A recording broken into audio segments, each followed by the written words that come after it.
So my name is Robert Aiudi, and I'm a weaver. When I was about 7, I had an ear infection.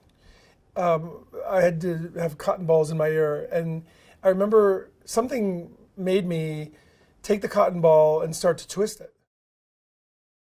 I don't know why, but I did. I started to twist it, and I just started to make all these long strands.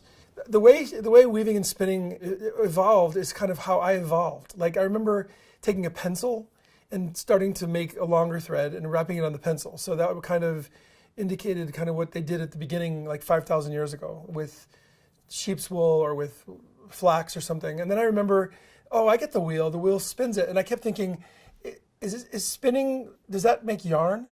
Something was pushing me. I don't know really what was pushing me to do this. I did this when I was probably 14, 15. This is double weave, where you see this pattern. Yeah, it's like inverted. Yep. Then I built a spinning wheel, and all the little intricacies of a spinning wheel, I kind of learned, but there was no online back then. There was my World Book Encyclopedia, and then there was my ideas, and they were just coming. So that started off the spinning part. And then I built a loom. This is actually a piece of Oriental rug. So you can see the pattern I was trying to go after. This was all yarn that I spun. It's all wool. And you can see the pattern a little bit better on the back. How old were you? I was probably 12, maybe 11 when I did this one. So my dad had a shed in the back of our yard, and the shed was full of tools. But I negotiated with him to have the other half of the room, or the shed, for me.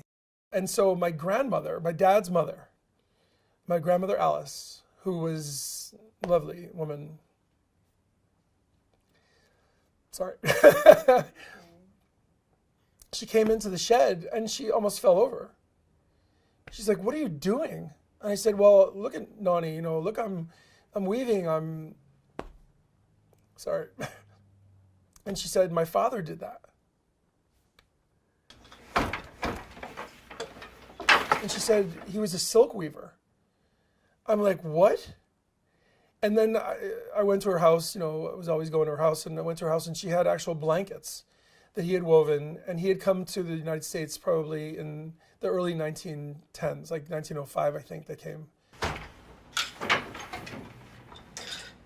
So when my sister got sick, my mother got sick, I moved here to Branford, Connecticut, and found this amazing old house, cold, but amazing, and had just tons of room. And I thought, okay, now I can really get my weaving on,